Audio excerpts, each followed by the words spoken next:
Dios bendito, graznó Lloyd. ¿Te ha gustado?, preguntó el hombre torvo. Este truco me lo enseñó una muñeca de un salón de masajes de Secaucus, Nueva Jersey. Secaucus, capital de las porquerizas más colosales del mundo. Se inclinó e introdujo la llave en la cerradura de la celda. Y eso fue extraño, porque hasta donde alcanzaba la memoria de Lloyd, que en ese instante no era muy lejos, las celdas no tenían cerraduras, pues se abrían y cerraban mediante un sistema electrónico. Pero no tuvo duda de que la llave de plata funcionaría. En el momento en que ésta llegaba al fondo, Flagg se detuvo y lo miró con una sonrisa astuta. Lloyd sintió que la desesperación volvía a invadirlo. Todo aquello no era más que una triquiñuela. ¿Me he presentado? Me llamo Flagg, con doble G. Mucho gusto en conocerte. Lo mismo digo, graznó Lloyd. Creo que antes de abrir la puerta y llevarte a cenar, deberíamos concertar un acuerdo, Lloyd. Claro que sí, volvió a graznar Lloyd y se echó a sollozar. Voy a convertirte en mi mano derecha. Te colocaré a la altura de San Pedro. Cuando abra esta puerta, depositaré en tu mano las llaves del reino. No es un mal negocio, ¿verdad, Lloyd? No, susurró asustado. La oscuridad se había hecho ya casi total. Flagg era poco más que una silueta oscura, pero sus ojos seguían nítidamente visibles. Refulgían en la penumbra como los de un lince. Uno a la izquierda del barrote que terminaba en la cerradura, otro a la derecha. Lloyd experimentaba una sensación de terror, pero también algo más, una especie de éxtasis religioso. Un placer, el placer de ser elegido. La sensación de que, de alguna manera, había conquistado el acceso a algo. Te gustaría vengarse de quienes te dejaron aquí, ¿verdad? Claro que sí, respondió Lloyd, olvidando de momento su terror, el cual fue ahogado por una cólera famélica, ansiosa. No solo de esas personas, sino de todos cuantos fueran capaces de hacer algo parecido, sugirió Flagg. Se trata de determinada clase de individuos, ¿no? Unos individuos para los cuales los hombres como tú no son más que basura, porque ellos están en la cúspide. No creen que alguien como tú tenga derecho a la vida. Es verdad, asintió Lloyd. Su hambre descomunal se había trocado en una clase de apetito, del mismo modo que la piedra negra se había convertido en llave de plata.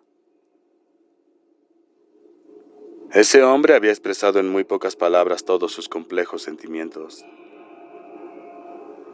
No era como el guardia de la puerta con el que deseaba ajustar cuentas, porque el guardia de la puerta no era el único. El guardia de la puerta había tenido la llave. Muy bien, pero no fue él quien hizo la llave. Alguien se la había dado. El alcaide, supuso Lloyd, pero tampoco el alcaide había hecho la llave. Lloyd deseaba encontrar a todos los fabricantes y herreros. Serían inmunes a la supergripe y tenían cuantas pendientes con ellos. Oh, sí, y aquello sí era un buen asunto. ¿Sabes lo que dice la Biblia acerca de los individuos de esa calaña?, preguntó Flagg con parsimonía. Dice que los ensalzados serán humillados. ¿Y sabes lo que dice acerca de las criaturas como tú, Lloyd? Dice que los benditos serán los mansos, porque ellos heredarán la tierra, y que benditos son los pobres de espíritu, porque ellos verán a Dios. Lloyd asentía con la cabeza, asentía y lloraba. Por un momento pareció formarse una refulgente aureola en torno de la cabeza de Flagg. Un halo tan brillante, un halo tan brillante, que de no haberlo mirado Lloyd durante mucho tiempo, probablemente le redujera los ojos a cenizas. Luego desapareció, como si nunca hubiera estado. No eres muy inteligente, prosiguió Flagg, pero intuyo que puedes ser muy leal. Tú y yo llegaremos muy lejos. Es una buena época para los seres como nosotros. Ha llegado nuestro momento. Solo necesito tu palabra. ¿Palabra? De que no nos separaremos, tú y yo. Nada de negativas, nada de dormirse en el puesto de guardia. Muy pronto habrá otros que ya se dirigen hacia el oeste. Pero por ahora estamos tú y yo solos. Te daré la llave si tú me das la promesa. Yo lo prometo, respondió Lloyd. Las palabras parecieron flotar en el aire con una extraña vibración. Él las escuchó con la cabeza alelada y casi pudo ver las dos palabras con un fulgor tan macabro como el de una aurora boreal reflejada en los ojos de un cadáver. Después las olvidó cuando la llave giró en la cerradura, la cual se abrió despidiendo espirales de humo.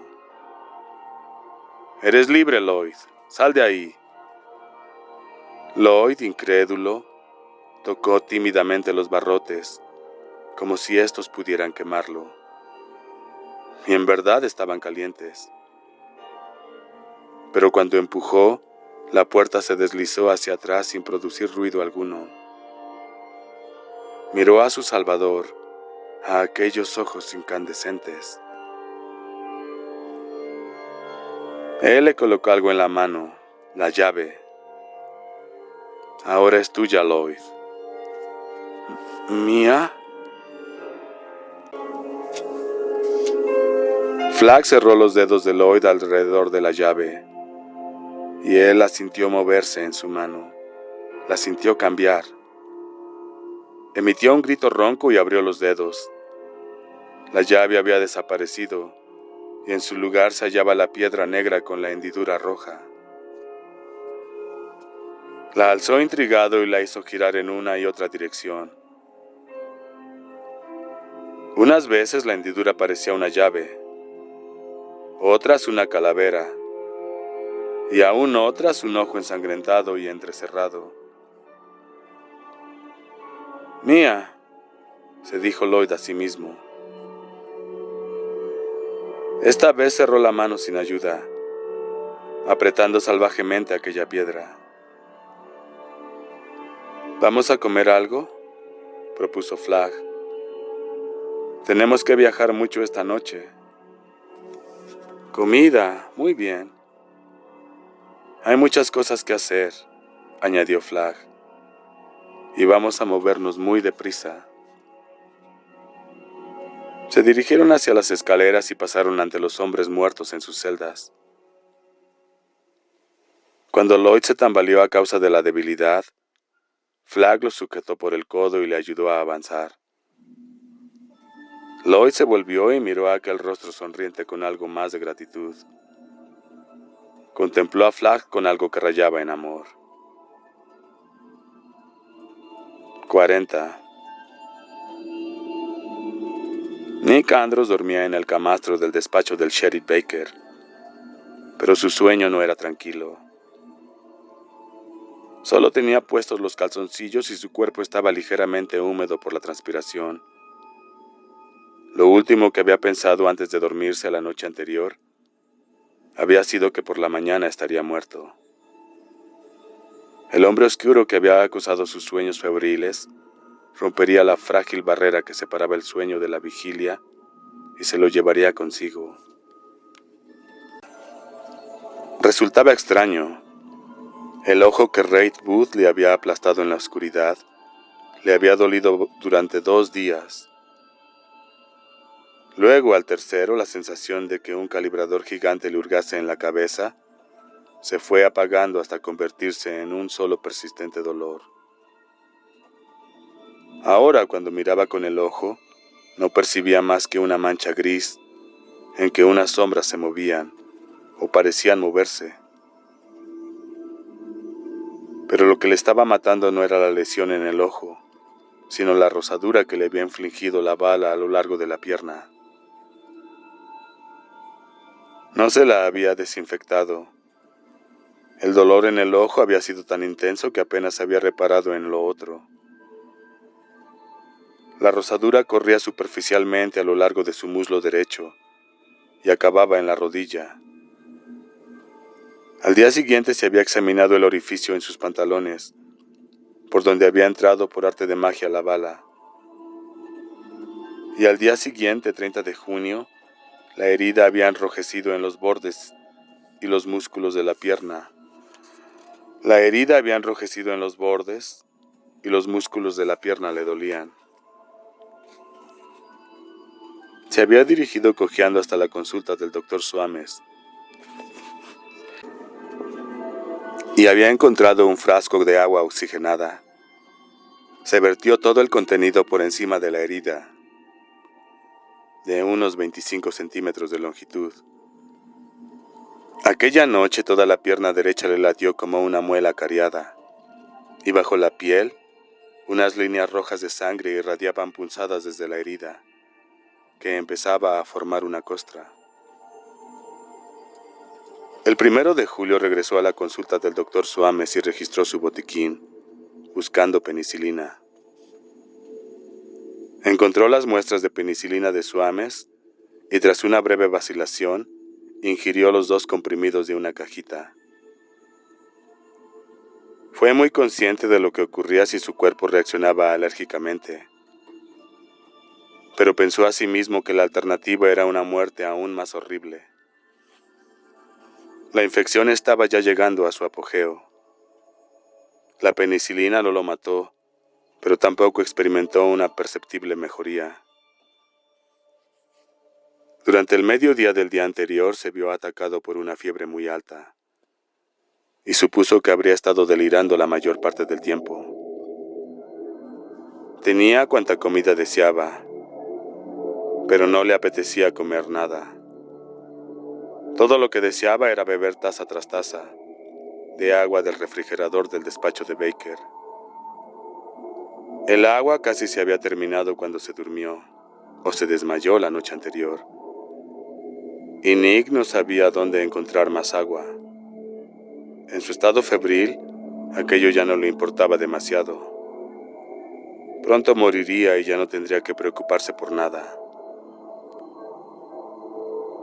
No le agradaba la idea de morir, pero el pensamiento de no sufrir más dolores o preocupaciones constituía un alivio superior. Su pierna le latía, le punzaba y le escocía.